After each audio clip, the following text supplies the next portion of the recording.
And it's all over! Conor McGregor is a UFC interim featherweight champion! Wow.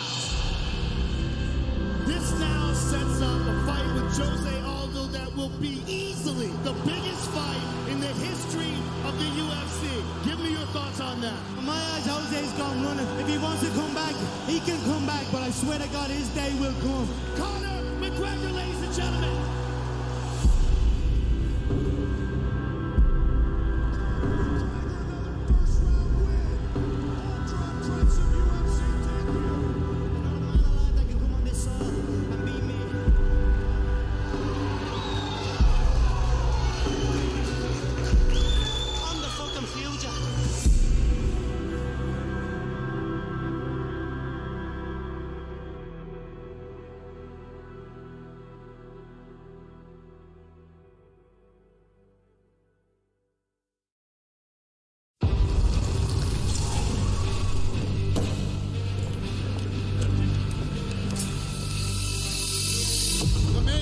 Of UFC 194, Aldo versus McGregor. Now, what does Mystic Mac have to say about 2016? The end of 2015 means the end of the featherweight division. If the Brazilian shows up, he's the so-called pound-for-pound #1, but he's quaking in his boots over there. But if he shows up December 12th, the division will be killed, like I predicted, and then it's on to the 155, stuck in the mud division. After that 5-round Mendes fight, you look like you've had a stroke. The left side of your face is drooping. Honestly, I'm worried. I love you like my bitch. They're going to square off here right now. Jose Aldo has to catch a plane.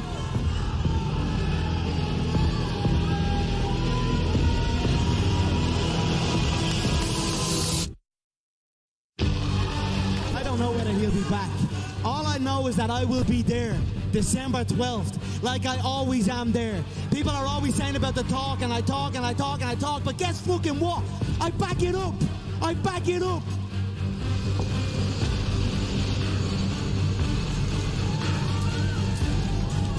Have you just got a hunch that he just doesn't want to face you? Yeah.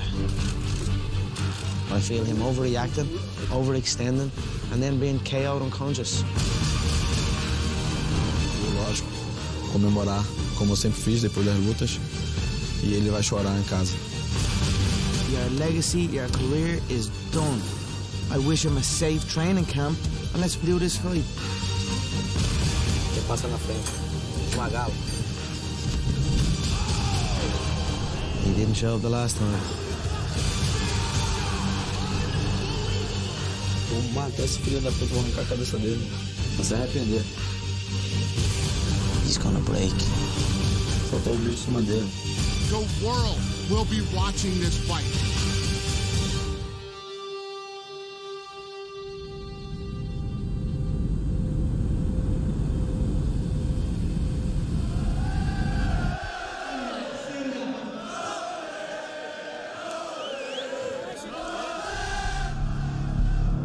I am in a state of zen right now.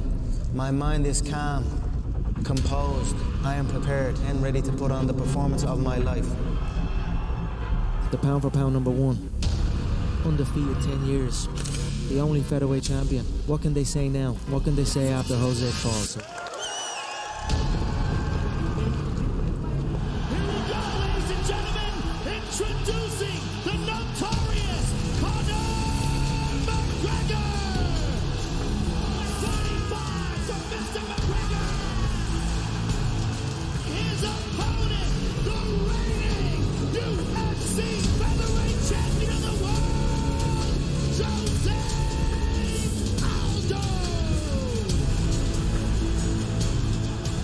I'm sick of talking about Jose. I visualize and I look at his facial features, and I know that the soft parts of his face won't be able to take my shots. I just want to thank the Irish people for coming out here for me. It means everything.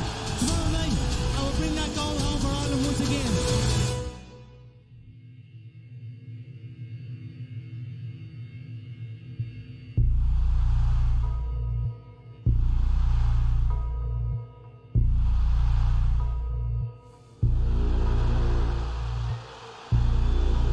Aldo McGregor. It's time to fight. This is the man.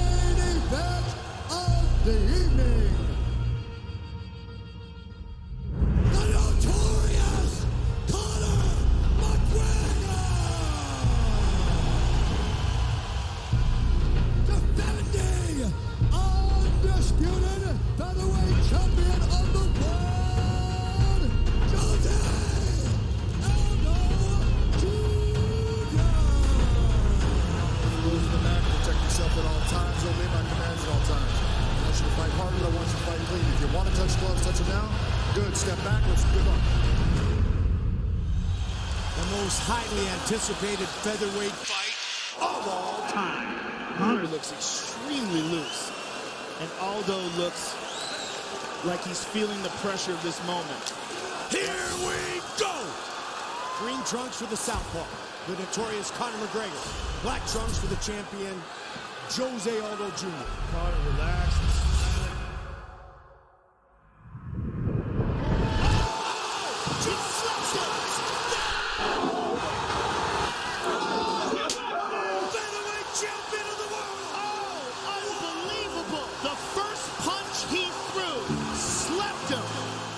Fastest title fight finish ever.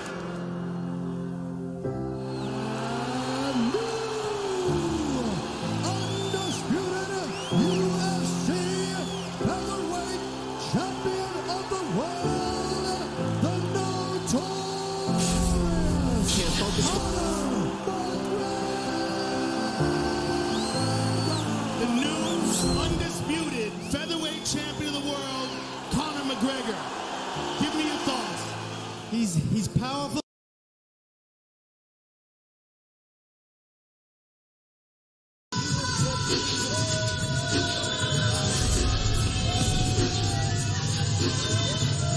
Also making his 10th UFC appearance tonight, Ryan LaFleur, the proud Long Islander representing his gym, Long Island MMA. And Joe, to your point about the depth of his fight card tonight, this is a guy who's headlined for the UFC. He's fighting the first fight of the night tonight. Yeah, I mean, it's an incredible card. And this dude is super talented. Ryan LaFleur, in my opinion, is one of those dark horses in the welterweight division. When you look at his past, you look at some of the victories that he's gotten over in his career. I mean, you look at how talented he is, how well he mixed things up. He's a very, very well-rounded fighter. Really can do everything. And he has a great wrestling base. He has a very good submission base as well. I'm curious to see where he wants to take this fight. He's a guy with a little bit more experience, a little bit more age to him, 7 years older. I'm really interested as to what his strategy is for handling Tony Martin, and he should be the bigger man coming into this fight. Being the bigger man and having the wrestling background that LaFleur has, plus the training partners, you know, Dennis Bermudez, Chris Wade, Marco Scalval, and a lot of the guys in Long Island. I mean, he's got high-level grappling experts to train with, and so I like to see the bigger man try to force some grappling, hang on the guy who's coming up a weight class, make him feel the strength of a 170-pound man, because look at the shape of LaFleur right now. I mean, he is shredded. That is cutting weight to me. Yeah. When you see a man like that, that's cutting weight. And when you see Tony Martin, he's cutting a little, but not like LaFleur, and that's where the strength comes in. Well, and you can do worse in terms of striking coaches in your corner than Henry Hoof and Keith Trimble. All right, let's get to the tail of the tape for this welterweight opener. Ryan LaFleur, 35 years old. Tony Martin still just 28. LaFleur, the taller man by 1 inch. He will have a half-inch reach advantage.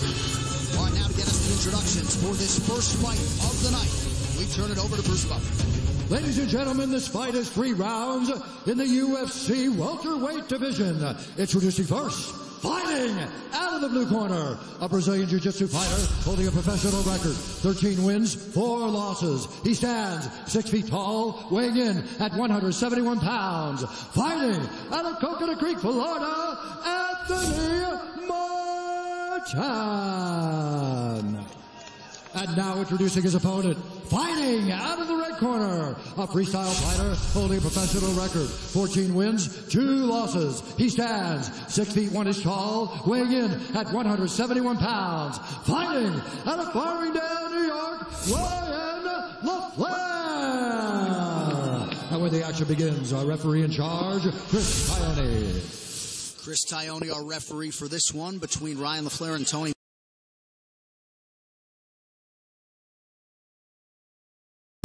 And he's fast, but precision beats power and timing beats speed, and that's what you saw there.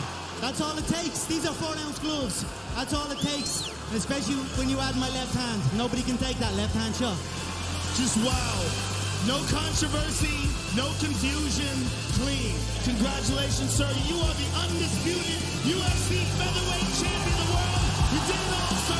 Congratulations. All right, baby, we did it.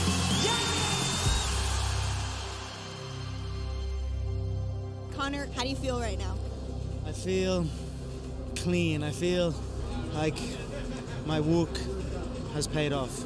Well, you just emphatically took out one of the greatest fighters of all time. You go into the UFC record books with the fastest knockout in UFC championship history. Like I said before, and I've said many times, it's not the same when you sign to fight me. It's a whole other ball game. It's a completely different pressure bubble you're under.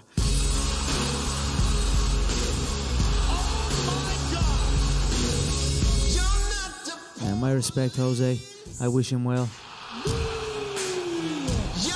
But now we are on to the next chapter. What can they say now? You know, there's always something. There's always something, but questions are good. Like options are good. In the fight business, questions and options.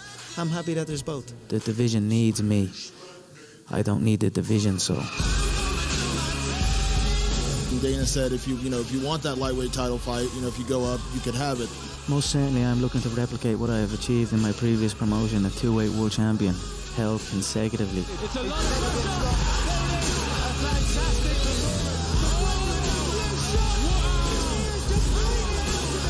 There'll be a belt on one shoulder and a belt on the other shoulder. I said I would do it, and I will do it. I'm going straight up.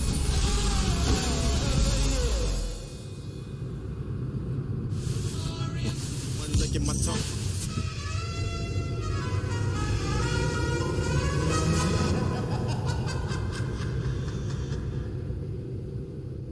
You mentioned Conor McGregor, and of course there was a big press conference where you exchanged a few words. He said he would change your. If you fight me, it's a celebration. When you sign to fight me, it's a celebration. You ring back home, you ring your wife, baby, we done it. Break out the red panties. My focus is on Cerrone. If UFC want to make this fight happen, I will be happy to welcome him. See how this works out. And I think Tony Martin's submission game is highly underrated. I mean, 8 wins by submission, and they're all different submissions. Rear naked chokes, inverted triangles, Kimuras, guillotines, key locks. I mean, you name it, this guy can submit you. Laser right hand down the middle on that teep kick. Now he's starting to adjust to that teep kick with Flair, Joe. And submitting Brazilian Jiu-Jitsu black belts, credentialed ones at that, like Fabricio Camois. So Tony Martin's grappling certainly not lost on LaFleur coming in here tonight. Fight fans, check out the UFC store on your mobile device. Get your favorite fighter gear and more. Shop now. Receive 15% off during tonight's fight. Use code UFC229 and start saving today. Tony landed that right hand again. And fingers up, Ryan. Fingers up, please. Tony Martin's got action on himself tonight. He said he parlayed himself with Khabib Nurmagomedov, so we'll see if he can get this first leg to come in. Ooh! Oh man, that left to the body. That's going to take a lot of gas out of the tank. See Martin circling away from that power left side of Ryan LaFleur. When you're in that southpaw stance as well, it's that left is going right into the liver. What I like about Tony Martin is you've seen him only throw a right hand, but those are the credentials for boxing against a southpaw. You want to keep firing the right hand, and you take away the jab. You just try to throw that lead hand of LaFleur into the right hand. Catches him with the right. And that right's just like a laser, and he's just firing and firing and countering LaFleur. Boxing 101. Martin wide-eyed as we come up on the 1-minute mark here in this opening round. Yeah, I think he realizes he's got that right hand dialed in, and seeing LaFleur stumble like that.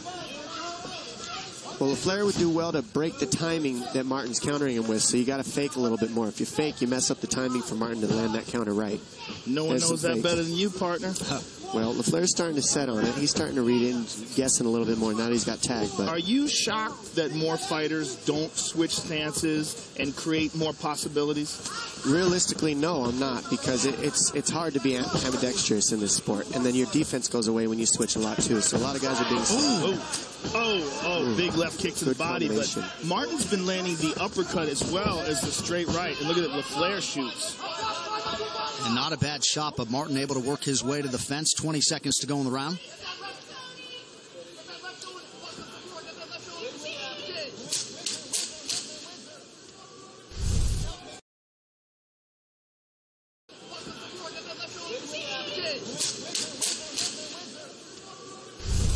Stay busy, guys. Work to improve.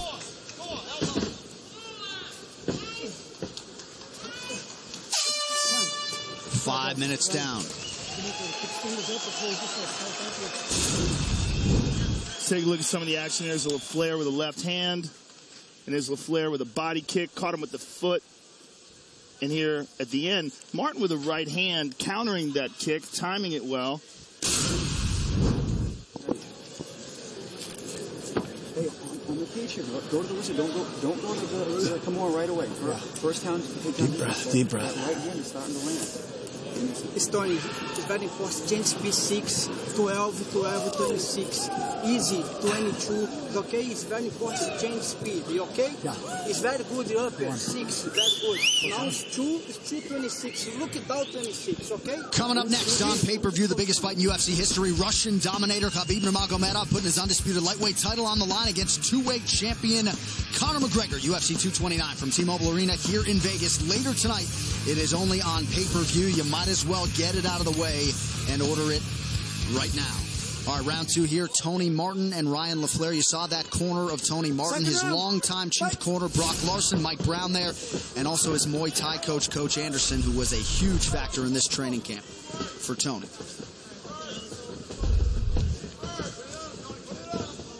Hard to draw too much emotion out of Ryan LaFleur, but he did tell me Tuesday that Martin's been yapping a lot, and he feels like that has actually fueled his fire coming in here tonight. Martin clearly looking for that right hand. I mean, that was what his coach was calling for in between rounds. Very excited by the success that he had with it in the first round. And I think those are the biggest moments, don't you, Dom? The right hands that Martin landed? Yeah, I'd have to agree. And he's just waiting for LaFleur to show something, and then he fires big it. right hands from Martin to follow up. LaFleur was out for a second. Oh, man, he's in trouble. He's in real trouble here. I mean, he went limp for a second there. Right. And as you could see, Martin's right hand is something special. I mean, he knows he has the confidence in it. And his coach was saying, switch back and forth between the uppercut and the right hand. Look low and fire that right hand, and there it went. Any thought to allowing LaFleur back to his feet if you're Martin? But you know what? Martin is such a good ground fighter. I bet he's really kind of conflicted here. Right. I mean, on one hand, he has the guy hurt bad.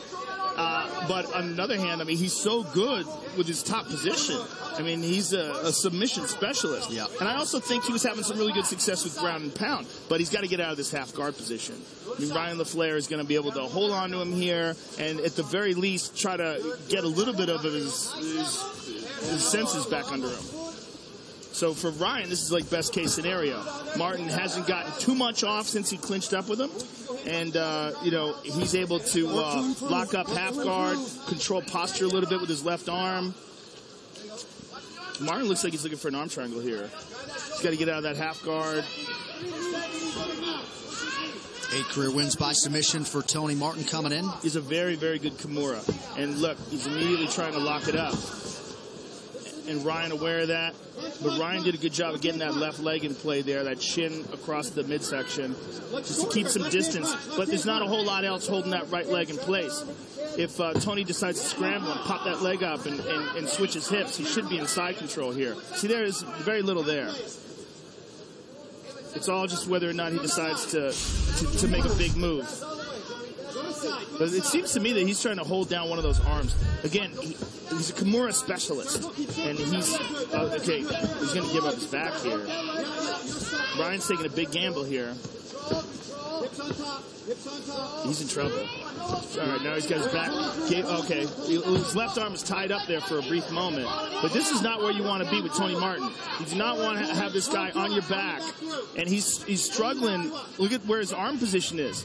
I mean, Tony's doing a real good job of controlling the right arm of Ryan, but Ryan looks like he's going to explode. All right, good job by Martin, Ryan rather. Got back to guard. That was a tricky little situation there, touch and go.